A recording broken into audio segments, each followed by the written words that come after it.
ভারতবর্ষে তখন ইসলাম ধর্মের প্রচার হয়নি। রাজা পৃথ্বীরাজ তখন ভারত শাসন করত।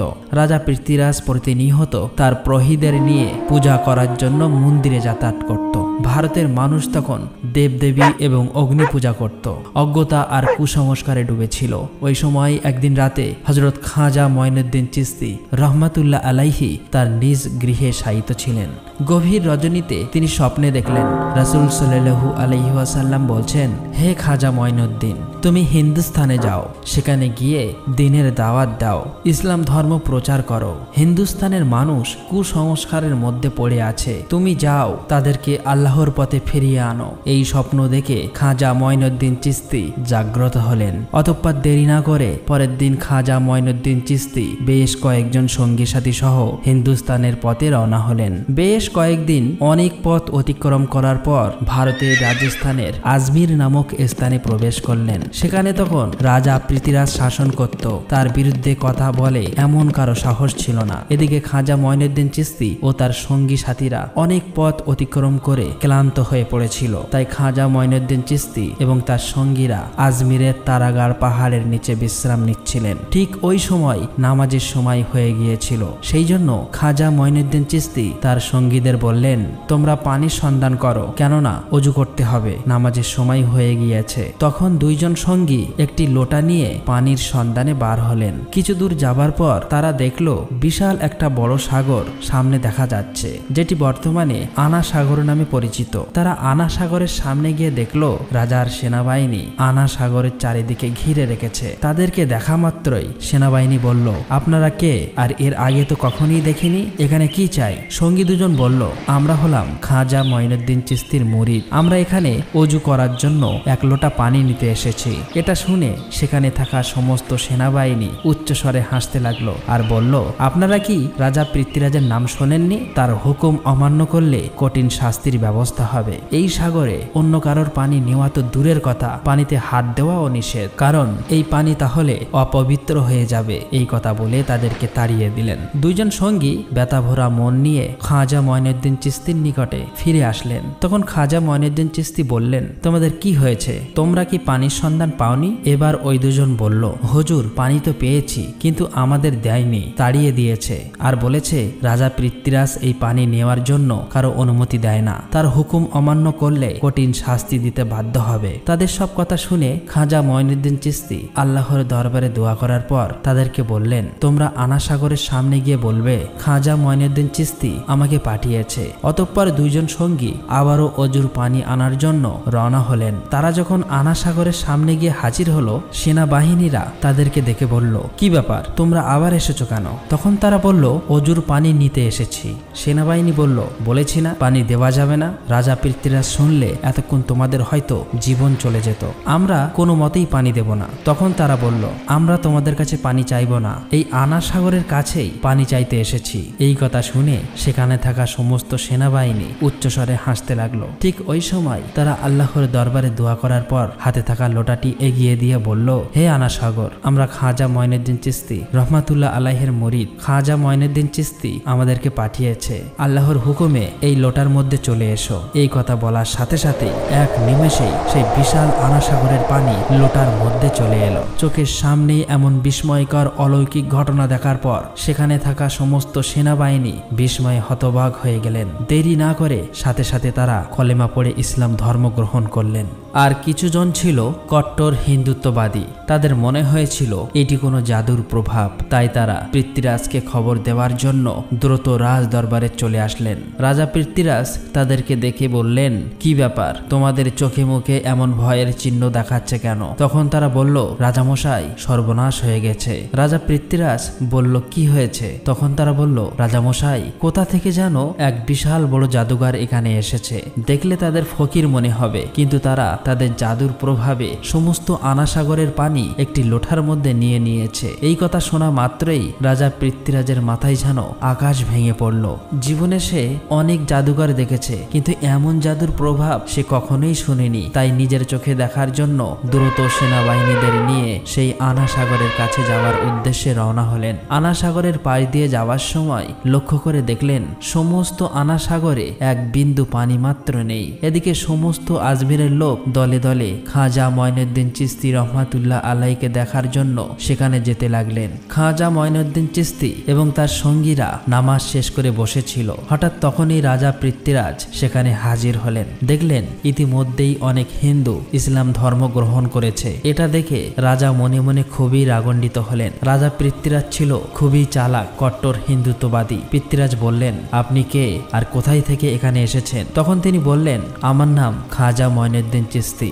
আল্লাহর হুকুমে আর রাসূল সাল্লাল্লাহু আলাইহি ওয়াসাল্লামের নির্দেশে আমি এখানে এসেছি। পৃথ্বীরাজ বললেন, আপনি আপনার জাদুর প্রভাবে এই পানি কেন শুকিয়ে দিয়েছেন? তখন খাজা মঈনুদ্দিন চিশতি বললেন, আমি কোনো জাদুকর নই, আমি হলাম আল্লাহর বান্দা। আল্লাহর হুকুম পালন করার জন্যই পানি আনতে গিয়েছিলাম, কিন্তু পানি না দেওয়ার কারণে এই পানি আল্লাহ শুকিয়ে দিয়েছে। এই কথা শুনে সেখানে থাকা সমস্ত লোক বিস্ময়ে হতবাক হয়ে এক দৃষ্টিতে খাজা মঈনুদ্দিন চিশতির দিকে তাকিয়ে রইলেন। পৃথ্বীরাজ ছিল খুবই চালাক এবং প্রতারক। সে বুঝতে পেরেছে এ সাধারণ কোনো মানুষ নয়। তাই সে কান্নার অভিনয় করে নত হয়ে বললেন, ঠিক আছে, আমাদের সবার কষ্ট হলেও কোনো অসুবিধা নেই, কিন্তু ছোট বাচ্চা এবং নিরপরাধ সাধারণ মানুষের কথা চিন্তা করে পানি আবার আগের জায়গায় ফিরিয়ে দিন। দয়া করে এই অনুরোধটুকু রাখুন। এই কথা শুনে খাজা মঈনুদ্দিন চিশতি দুইজনকে ওই লোটা নিয়ে আনা সাগরের দিকে যাওয়ার নির্দেশ দিলেন। দুইজন সঙ্গী লোটা নিয়ে আনা সাগরের কাছে গেল এবং ওই লোটাটি আনা সাগরে রাখার সাথে সাথেই আনা সাগর আবার আগের মতো পানিতে পরিপূর্ণ হয়ে গেল। এই সমস্ত ঘটনা দূর থেকে তারা দেখছিল। তাই সেখানে থাকা সমস্ত লোক জিজ্ঞাসা করলো, আপনি কোন দেবতার পূজা করেন? খাজা মঈনুদ্দিন চিশতি বলল, আমি আমার রব এক আল্লাহর ইবাদত করি। সেখানে থাকা সেই লোকগুলো বলল, আমরাও আজ থেকে আপনার সেই এক আল্লাহর ইবাদত করতে চাই। সেখানে থাকা সমস্ত লোক একে একে ইসলাম ধর্ম গ্রহণ করলো, কিন্তু রাজা পৃথ্বীরাজ এটা মেনে নিতে পারেনি। তাই সে খুব রেগে গিয়ে রাজ দরবারের দিকে ফিরে আসতে লাগলেন। পরের দিন পৃথ্বীরাজ রাজ দরবারের একটি জরুরি মিটিংয়ের আয়োজন করলেন। পৃথ্বীরাজ বললেন, যেভাবেই হোক এই ফকিরকে এখান থেকে তাড়িয়ে দিতে হবে, একে শেষ করতে হবে। এই বিষয়ে তোমাদের কোনো পরামর্শ থাকলে তাড়াতাড়ি বলো। তখন মন্ত্রী বলল, রাজা মশাই, এই ফকির তো কোনো সাধারণ মানুষ নয়, সে তো একজন বড় জাদুঘর। তার জাদুর প্রভাবে সবাইকে যেভাবে একে একে ইসলাম ধর্মে নিয়ে যাচ্ছে, একদিন তো ভারতবর্ষে হিন্দু ধর্ম পালন করার মতো আর কেউই থাকবে না। তার সাথে মোকাবেলা করতে হলে বিশাল বড় জাদুঘরের দরকার। তখন সেখানে থাকা একজন সেনাবাহিনী বলল, রাজামশাই, আমাদের দেশে এর চেয়েও একজন বড় জাদুঘর আছে। তখন পৃথ্বীরাজ বলল, তার নাম কি? তখন সেনাবাহিনীটি বলল, সে হলো জয়পাল জাদুকর। পৃথ্বীরাজ বলল, যাও, তাকে তোমরা এই রাজদরবারে নিয়ে এসো। অতঃপর কয়েকজন সৈন্যবাহিনী জয়পাল জাদুকরের সাথে সাক্ষাৎ করার জন্য রওনা হলেন। কিছুক্ষণ পর জয়পাল জাদুকরের বাড়ির কাছে গিয়ে দেখল জয়পাল আকাশে ভাসমান অবস্থায় গভীর ধ্যানে মগ্ন। তাদেরকে দেখা মাত্রই নিচে নেমে আসলো এবং বলল, রাজা পাঠিয়েছে তোদের। এমন কথা শুনে সেনাবাহিনীরা অবাক হয়ে গেল। তারা মনে মনে ভাবতে লাগলো, আর কোনো চিন্তা নেই, এইবার তাদের কাজ সম্পূর্ণ হবে। সমস্ত কথা জয়পাল জাদুকরের সাথে তারা খুলে বলল। অতঃপর তারা দেরি না করে জয়পাল জাদুকরকে রাজ দরবারে নিয়ে হাজির করলো। জয়পাল বললেন, রাজামশাই, আমাকে ডেকেছেন কেন? রাজা পৃথ্বীরাজ বললেন, শুনেছি আপনি ভারতবর্ষের সবচেয়ে বড় জাদুকর। আমরা তো সবাই একটা সমস্যার মধ্যে পড়ে গেছি, তোমাকে এটা উদ্ধার করতে হবে। তখন জয়পাল বললেন, বলুন আপনার জন্য কি করতে পারি? পৃথ্বীরাজ বললেন, আপনিও হিন্দু আর আমরা সবাই হিন্দু, কিন্তু কোথা থেকে এক ফকির এসে একে একে সবাইকে তার জাদুর প্রভাব দেখিয়ে হিন্দু ধর্ম ত্যাগ করে ইসলাম ধর্মে নিয়ে যাচ্ছে। তার সাথে তোমার মোকাবেলা করতে হবে। তাকে যদি তুমি দেশ থেকে তাড়াতে পারো অথবা একেবারে শেষ করে দিতে পারো, তাহলে তোমার জন্য মহামূল্যবান পুরস্কার রয়েছে। এই কথা শুনে জয়পাল বললেন, মহারাজ, আপনি চিন্তা করবেন না, কত বড় বড় জাদুঘর আমার কাছে নত স্বীকার করেছে, আর ও তো সামান্য একজন ফকির। ওকে শেষ করে তবেই আমি তোমার সামনে হাজির হব। অতঃপর আর দেরি না করে জয়পাল জাদুকর তার জাদুর সাহায্যে গরিবে নওয়াজ খাজা মঈনুদ্দিন চিশতি রহমাতুল্লাহ আলাইকে খুঁজতে লাগলেন। কিছু দূর যাবার পর জয়পাল জাদুকর দেখলো গরিবে নওয়াজ খাজা মঈনুদ্দিন চিশতি তারাগাড় পাহাড়ে একটি পাথরের এক কোণে আল্লাহর ইবাদতে মগ্ন আছে, কোনো দিক তাকাচ্ছে না। এটা দেখে জয়পাল জাদুঘর পিছন দিক থেকে ওই দিকে এগিয়ে গেল। জয়পাল বলতে লাগলো, এই ফকিরকে মারা আমার কাছে তো সামান্য কাজ, আমি পিছন দিক থেকে এসেছি তাও দেখতে পাইনি, এটা কোনো জাদুঘর হলো? এই কথা বলে তার জাদুর প্রভাবে সেই পাহাড় থেকে একটি বিশাল বড় পাথর উঠিয়ে যেমনি খাজা মঈনুদ্দিন চিশতিকে চাপা দিতে যাবে, এমন সময় খাজা মঈনুদ্দিন চিশতি একটি আঙুল উঠিয়ে বলল, হে তারাগার পাহাড়ের পাথর, তুমি দেখছো না আমি আল্লাহর ইবাদত করছি? হে পাথর, তুমি যদি আল্লাহর পক্ষ থেকে আসো তাহলে আমাকে চাপা দিয়ে মেরে ফেলো, আর যদি শয়তানের পক্ষ থেকে আসো ওখানেই দাঁড়িয়ে যাও। এই কথা শুনে পাথর সেখানেই থমকে দাঁড়িয়ে পড়ল, 1 ইঞ্চি নড়ল না। জয়পাল জাদুকর একের পর এক জাদুর প্রভাব দেখাচ্ছে কিন্তু কিছুই করতে পারছে না। এই ক্ষমতা দেখে জয়পাল জাদুকর বিস্ময়ে হতবাক হয়ে গেল। জয়পাল বুঝতে পেরেছে যে ইনি সাধারণ কোনো মানুষ নয়, তার কাছে আমার এই জাদু কখনোই চলবে না। তাই দেরি না করে জয়পাল জাদুকর সঙ্গে সঙ্গে খাজা মঈনুদ্দিন চিশতিয়ার কাছে হার স্বীকার করলো এবং ইসলাম ধর্ম গ্রহণ করলো। পরের দিন থেকে সারা ভারতবর্ষে এই খবর ছড়িয়ে পড়ল যে ভারতের সবচেয়ে বড় জাদুকর জয়পাল একজন ফকির, যার নাম গরিবে নওয়াজ খাজা মঈনুদ্দিন চিশতি, তার কাছে হেরে গিয়ে ধর্ম ত্যাগ করে ওই ফকিরের ধর্ম গ্রহণ করেছে। তিনি এমন এক রবের ইবাদত করে যার কাছে কোনো শক্তি জিততে পারে না। সমস্ত ভারতের মানুষ বলতে লাগলো, তিনি এমন কোন রবের ইবাদত করে যে তার কাছে সবাই হেরে যাচ্ছে? তাহলে সেই রবের ক্ষমতাই বা কত বড়, আমাদের উচিত ওই রবের ইবাদত করা। এই কথা বলে দলে দলে সবাই ইসলাম ধর্ম গ্রহণ করার জন্য খাজা মঈনুদ্দিন চিশতি রহমাতুল্লাহ আলাইহির কাছে যেতে লাগলো। এই খবর পেয়ে রাজা পৃথ্বীরাজ খুবই চিন্তিত হয়ে পড়লেন। তিনি বুঝতে পারছেন না এবার তিনি কি করবেন। তখন মন্ত্রী বলল, রাজামশাই, জয়পাল জাদুঘর ইসলাম ধর্ম গ্রহণ করেছে, আরো অনেক মানুষ একে একে ইসলাম ধর্ম গ্রহণ করছে। আমাদের মনে হয় তিনি সাধারণ কোনো মানুষ নয়, তার অনেক ক্ষমতা আছে, তাকে হারানো অসম্ভব, তার কথা আমাদের মেনে নেওয়া উচিত। তখন পৃথ্বীরাজ বলল, এত সহজে আমি হার মেনে নেব না, অতএব তোমরা যাও ওই ফকিরকে এখানে ডেকে নিয়ে আসো। অতঃপর কয়েকজন সেনাবাহিনী এই খবর দেওয়ার জন্য রওনা হলেন। সেখানে হাজির হয়ে বললেন, রাজামশাই আপনার সাথে খুবই গুরুত্বপূর্ণ কথা বলার জন্য আপনাকে ডেকেছেন। তখন খাজা মঈনুদ্দিন চিশতি নিজেই রাজা পৃথ্বীরাজের সাথে কথা বলার জন্য বেরিয়ে পড়লেন। এদিকে ওই এলাকার এক হিন্দু পণ্ডিত ছিল, সে প্রতিদিন পূজা করার জন্য মন্দিরে যেত এবং মূর্তির সামনে দুধ ঢালতো।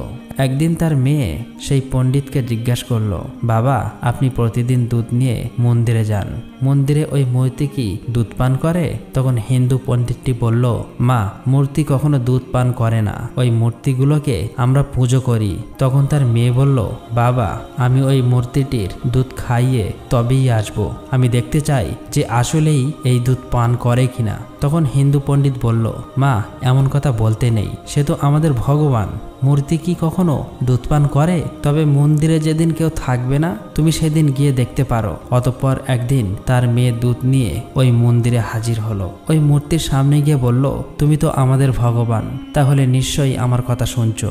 আমি আজ দুধ নিয়ে এসেছি, তুমি এই দুধ পান করে নাও। কিন্তু মূর্তির কাছ থেকে কোনো উত্তর পেল না। মেয়েটি আবার বলল, কি ব্যাপার, আমার কথা কি শুনতে পাচ্ছ না? তুমি দুধ পান করে নাও, আমি স্বচক্ষে এটা দেখতে চাই। কিন্তু মূর্তির কাছ থেকে কোনো উত্তর এলো না। তখন মেয়েটি নিজেই মাথা ঠুকে রক্ত ঝরাতে লাগলো, জোরে জোরে কাঁদতে লাগলো। ঠিক ওই সময় গরিবে নওয়াজ খাজা মঈনুদ্দিন চিশতি ওই স্থান দিয়ে যাচ্ছিলেন। কান্নার আওয়াজ শুনে তিনি ওই মন্দিরের মধ্যে প্রবেশ করলেন এবং দেখলেন একজন মেয়ের মাথা দিয়ে রক্ত ঝরছে এবং জোরে জোরে ক্রন্দন করছে। তখন খাজা মঈনুদ্দিন চিশতি তাকে জিজ্ঞেস করলেন, মা, তোমার কি হয়েছে?